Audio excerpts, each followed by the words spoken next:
상승이다 하면서 여기서 또 롱타. 근데 여기를 넘지 못하면 뭐라고요? 하락이라고. 또 곡소리 엄청 나옵니다. 그리고 저점을 살짝 이렇게 갱신을 하고 다시 올라올 때 여기에서 타면은 굉장히 또 손익비 좋은 롱 자리가 나옵니다. 그럼 지금 이런 자리를 기다리는 게 좋을까요? 아니면은 1번 자리를 기다린다, 아니면은 어차피 반등할 거니까 2번 자리에서 매매를 한다. 여러분들 같으면은 2번을 선택할래요? 1번을 선택할래요? 11월 17일 비트코인 브리핑 시작하도록 하겠습니다. 지금 보시는 차트는 비트코인 주봉입니다. 이 주봉 차트 저번 주에 제가 여러분들께 뭐라고 말씀을 드렸냐면, 주봉에서는 굉장히 간단하게 설명을 드렸어요. 비트코인 주봉이 이런 식으로 초록색 이 확장 채널의 중단과 그리고 보라색 채널의 하단을 한번 찔러주고 반등을 하고 있지만, 사실 차트 자체로 보면은 그렇게 흐름이 좋지 못하다, 아직 흐름을 상승으로 전환시키지 못했다라고 말씀을 드렸어요. 그러면서 비트코인 상승으로 좀 돌리려면은 회복을 해야 되는 그런 구간이 있는데, 그 구간을 108,200 라인 요 매물대 회복을 해야 된다라고 말씀을 드렸습니다. 만약에 비트코인이 하락을 할 것이라면 얘는 이 구간에서 당연히 눌림이 나오겠죠. 왜? 올라갈 생각이 없으니까. 만약에 올라갈 생각이었다면 여기를 회복을 했을 겁니다. 근데 회복하지 못했어요. 그러면서 저점을 쭉 갱신을 했습니다.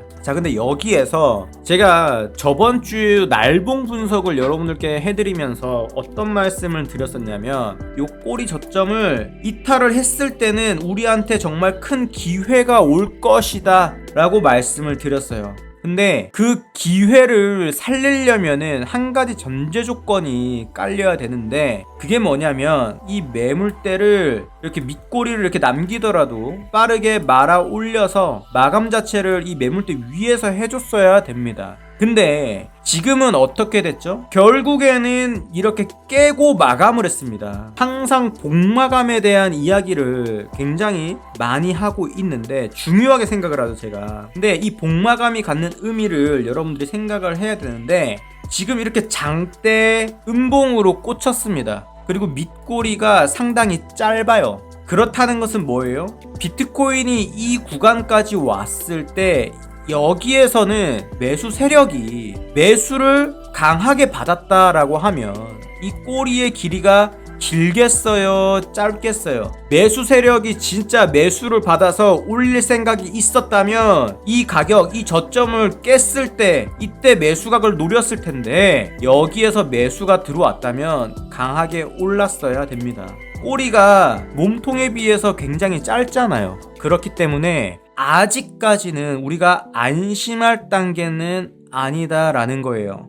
꼬리가 짧다는 것은 그만큼 매수가 들어오지 않았다라는 걸 의미합니다. 이 부분 정말 간단한 거지만 여러분들이 반드시 기본적으로 알고 있어야 되는 겁니다. 예를 들어서 이런 부분인 거죠. 여기에서 매수가 들어왔어요. 여기까지 내려왔을 때 매수가 엄청 들어왔을 거 아닙니까? 그래서 이 매물대를 회복을 했을 때, 날봉에서 여기를 회복을 했을 때 굉장히 강하게 또 상승을 해서 이만큼 또 올라간 거 아닙니까? 꼬리가 길었던 구간까지 내려왔을 때는 이렇게 매수가 붙어요. 그래서 반등이 일어납니다. 여기도 이 구간도 보면은 이 몸통의 길이에 비해서 꼬리가 거의 절반 가까이 됩니다. 그렇기 때문에 이렇게 반등에 대한 우리가 실마리를 얻어갈 수가 있다라는 거예요.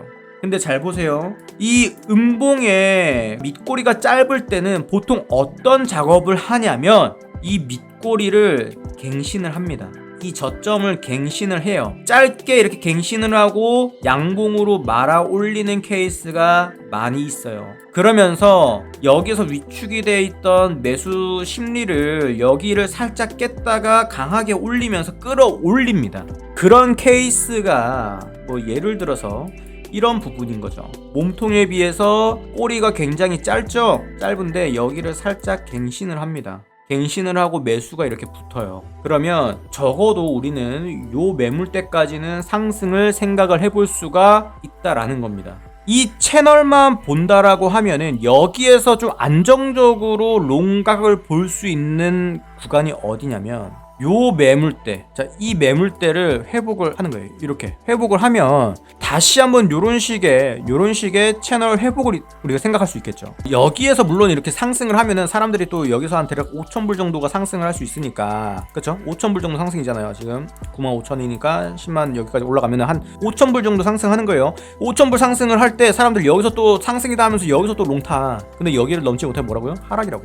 또 곡소리 엄청 나옵니다.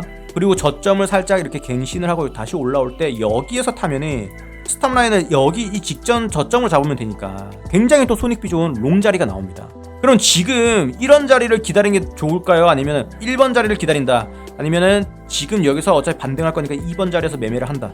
여러분들 같으면은 2번을 선택할래요? 1번을 선택할래요? 사실은 이 대부분의 사람들이 1번이라고 이야기할 겁니다. 저도 1번이에요. 2번 선택하신 분들도 존중하거든요. 2번에서 내가 매매를 하려면 리스크 관리를 정말 철저하게 잘 해야 됩니다. 그리고 보라색 채널을 끄고 주봉에 이 채널을 보겠습니다. 이 채널의 확장 구간입니다. 놀랍게도 이 채널도 굉장히 잘 맞아요. 이 확장 중단 라인에서 얘가 이렇게 하락 M 패턴 만들면서 이렇게 하락을 해서 채널의 하단 라인까지 내렸고, 이 하단 라인을 이렇게 지지하니까 이렇게 상승을 했어요. 어디까지? 하단 트랩 만들고 상단 트랩 다시 만들고 내려오는 겁니다. 그리고 지금은 어떻게 해요? 이 중단 라인이 깨졌어요. 제가 저번 주에 이 중단 라인을 지켰기 때문에 이 중단 라인 지킨 상태에서 이 매물대를 회복을 하면 추가적으로 상승을 다시 할 수 있다라고 생각했던 게, 이 중단 라인을 지켰다라는 건 뭐예요? 상승세가 강하게 붙으면 페일러 채널을 만들 수 있다라는 거거든. 페일러 채널이 뭡니까? 상단 트랩을 만들었으면 반대편까지 가야 되는데, 하단까지 가야 되는데, 중단에 대한 지지를 받으면서 상승세가 더 강하기 때문에 그대로 쭉 올라가는 패턴입니다. 근데 그 패턴이 나올 수 있는 구간이 채널 중단인데, 그 중단을 깼어요. 깨고 마감했습니다. 깨고 마감했다는 게 불안합니다. 저는 불안해요. 그래서 얘가 이제 이 매물대, 제가 이 중단을 말씀을 드렸잖아요. 주봉에서 여기까지 상승을 할 수도 있다라고 생각을 했던 게, 보통 이렇게 깨고 마감을 하더라도 이 채널 중단 라인까지는 보통 반등을 합니다. 리테스트가 나올 수 있어요. 하지만 이 중단 라인을 완벽하게 이렇게 올라타는 이런 흐름이 아니라면 강하게 이렇게 돌파해서 눌려줘야 돼. 눌려주면은 이렇게 올라갔다가 내렸다가 이렇게 하더라도 반등의 실마리를 우리 찾을 수 있단 말이야. 깼죠? 보통은 깼으니까 리테스트 하락을 봐야지. 어디까지? 최소 요 채널 하단 라인까지. 이 채널의 하단은 주봉에서 봤을 때 쐐기 패턴의 이 중단이거든요. 근데 보통 쐐기 패턴이 나왔을 때 이 중단 라인에서 이렇게 반등이 나오는 경우는 상승세가 강할 때 이렇게 나옵니다. 보통 이렇게 하락세기가 나오잖아요. 하락세기 패턴의 목표가 자체는 보통 이렇게 쐐기 패턴의 이 하단, 요 시작 부분이거든요. 시작 부분. 이 시작 부분 위에서 반등을 한다면 보통 요런 구간에서 반등을 하면 요런 구간에서. 그래서 그만큼 지금 주봉이 그렇게 좋은 상황이 아니다라는 것을 말씀을 드리는 거예요. 여러분들이 어느 정도 이제 그 상승에 대한 희망회로가 조금 깔려 있는 것 같았기 때문에, 그리고 시장의 분위기가 실제로 그렇습니다. 이제는 반등할 거야 라는 시장의 분위기가 굉장히 좀 많이 깔려 있는 상황이기 때문에 제가 냉정하게 여러분들한테 말씀을 드리는 겁니다. 주봉 관점 요약하겠습니다. 주봉 같은 경우는 지금 현재 보라색 채널, 상승 채널도 이렇게 이탈을 했고, 그리고 청록색의 주봉 상승 채널 중단 라인도 깬 상태다. 그리고 이 밑꼬리가 상당히 짧게 만들어졌기 때문에 얘는 매수가 아직 안 붙은 상황이다 라고 판단을 할 수가 있습니다. 그렇기 때문에 우리가 노려야 할 것은 지금 자리에서 이렇게 반등보다는 이 저점, 주봉의 밑꼬리, 그 가격이 92.9K입니다. 그리고 그 92.9K를 이렇게 깼다가 다시 회복하는 그런 구간이 나온다라고 하면은 직전 저점을 손절잡고 이 구간에서는 롱을 한번 노려봄직합니다. 그리고 여기에서 이렇게 반등을 하더라도 우리가 대응할 부분은 역시나 이 매물대 하단이 10400 구간으로 이 채널의 중단 저항을 맞고 재차 하락할 가능성을 생각을 해야 된다라는 겁니다. 만약에 여기에서 조금 더 큰 상승이 나올 것이다 라고 하면은 필연적으로 보라색 채널을 회복을 할 겁니다. 그럼 그때는 상승 120K까지 상승을 열어두고 볼 수는 있습니다. 하지만 그 전까지는 반등을 하더라도 재차 하락을 할 것이다 라고 생각을 해야 됩니다. 자, 그러면 여러분들은 궁금하실 겁니다. 만약에 얘가 이제 저점을 이렇게 깬다라고 하면은 과연 어디까지 하락을 했다가 이런 식으로 올릴 것인가? 그게 여러분은 궁금하실 거 아닙니까? 왜? 사람은 누구나 꼬리를 잡고 싶어 하니까. 꼬리를 잡으려고 하다가 큰일 나는 경우가 많기 때문에 주봉에서는 여기를 회복할 때를 상승에 대한 기준으로 잡는 겁니다. 그리고 이 꼬리 나올 수 있는 구간 날봉에서 잡아드리도록 하겠습니다. 실패 두렵지 않아 함께라면 가지 않아 우리의 길은 밝아 다 같이 가는 거야 잦은 채널 함께하자 경제적 자유